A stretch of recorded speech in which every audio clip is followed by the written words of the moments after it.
Start attending job talks now as a first-year PhD student.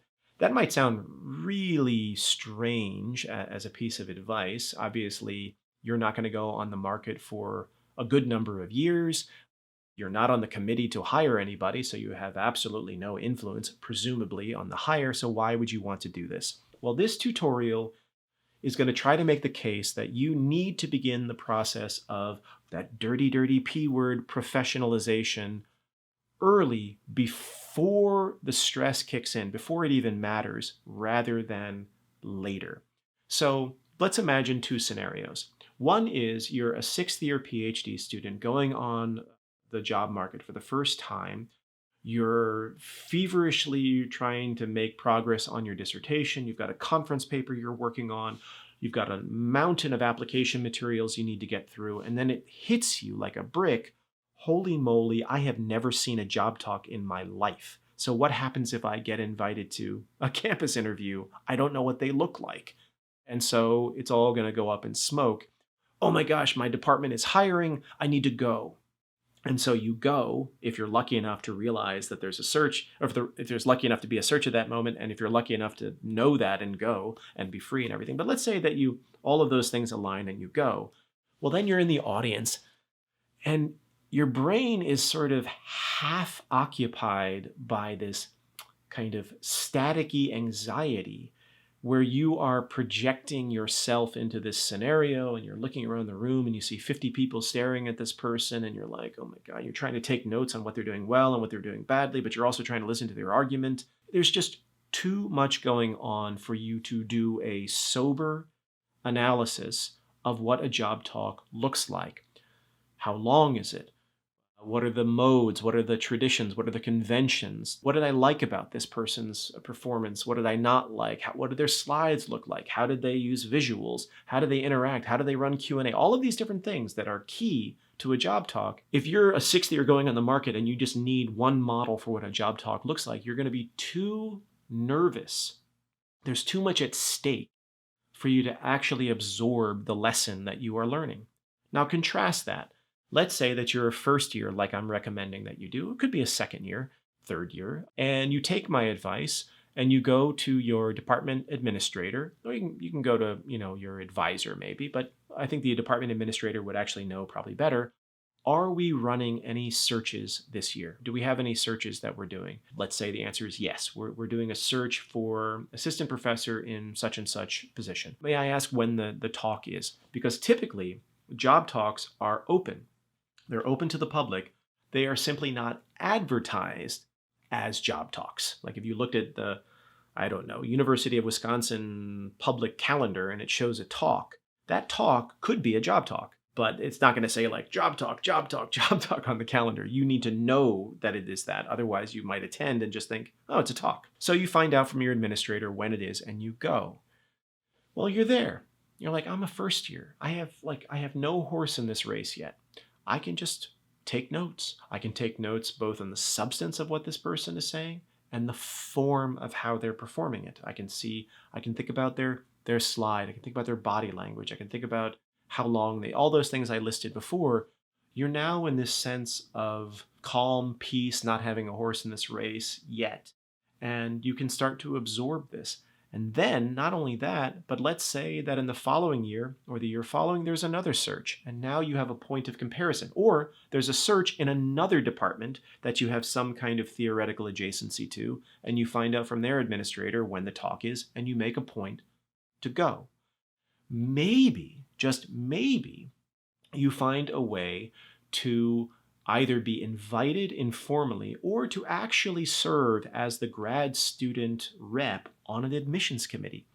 Every single one of these job candidates that come to campus go to lunches, they go to dinners. And I will tell you, one of the biggest concerns for program administrators and the head of a search is making sure that there are butts in seats at that dinner, butts in seats at that lunch. Otherwise, it looks really embarrassing to the department if you don't have a full house at the lunch or the dinner for the candidate, because the department is also trying to put their best foot forward. And so if you say, I would be interested if there's a slot in going to the lunch with the candidate for the position on Tuesday, and maybe, just maybe, you might be invited to that lunch or to that dinner. And suddenly, you are cool as a cucumber. You have no horse in this race yet. The job market is a distant dream to you at this point. But you can go to this lunch, have a nice conversation, and you can make it ethnographic. You can listen to what's being talked about, but you can also look at how the candidate is talking, how the candidate is carrying themselves, what your impressions are, how are the other colleagues behaving in this person's presence. All of that is invaluable information, but more importantly, invaluable embodiment of what it's gonna look like when the time comes for you to go on the job market, if you're one of the fortunate ones to get a campus interview. So I really want to, put this point home, and I guess this is kind of core to the entire mentorship program. There are plenty of people in academia, in our profession, for whom the term professionalization is like a dirty word. And I urge you to politely not listen to these people, because on one end of the spectrum, you've got these sort of utopian meritocratics who believe that academia is a meritocratic venture and therefore there's no need to worry about, the font on your slides or how you conduct yourself or whatever. It's just the substance of the ideas that rises to the top. Bullshit. Not true. But on the other side, you have this sort of weird, often politically inflected idea that there is something capitalistic, neoliberal. If you hear lots of different adjectives to try to treat professionalization as pejorative, that it's something that that's trying to reproduce social dynamics within the academy, that it is fundamentally reactionary, whatever it might be. And I would say to you listening, a metaphor that I wasn't sure if I was going to bring up, but I'm going to bring up because I like to think in metaphors. You have back pain. Okay, you have back pain and you need to deal with it. This is something that you need to take care of. And you ask a person for advice. You're like, I've got this back pain. What would you advise? And the person says like, okay, how much do you have any money that you can like spend on this? Like, what are your funds like? It's like, I don't know. I think I could. I was thinking about massage, maybe physical therapy, whatever that might be. And I don't know, I could probably handle, I don't know, $100 session. I'll say, okay. So we've got $100 to work with. You've got something you really need to take care of. Here is a massage therapist I recommend, but don't have a big meal beforehand. Why? Because you don't want to go to the massage therapist feeling gassy, feeling bloated. Why? Because if you go to this expensive massage therapist that you're going to be dropping $100 on to try to help you with your actual physical problem that's causing you pain, you're not going to actually derive the benefit from it if you are clenching your muscles the entire time, worried that you're going to fart.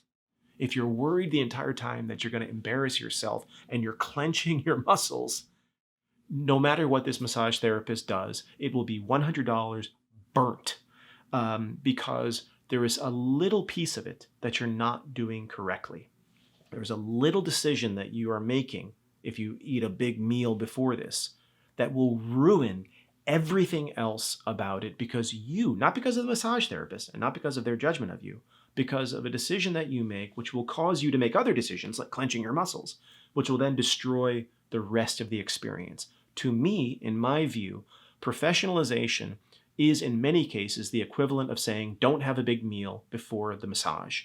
Because if you do, you're not going to be in the right space to actually derive the benefits or really show up to this thing.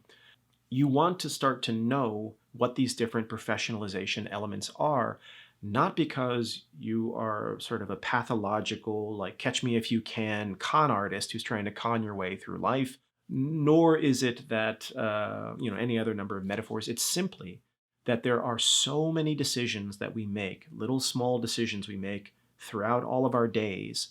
They're either skillful and they lead to embodiment and presence and an ability to just be our own self, to flow, versus decisions that cause us to stress out, to go paranoid, to clench up, to do things that are going to somehow dim our bulb, cause the other person to not know if there's something going on, something wrong.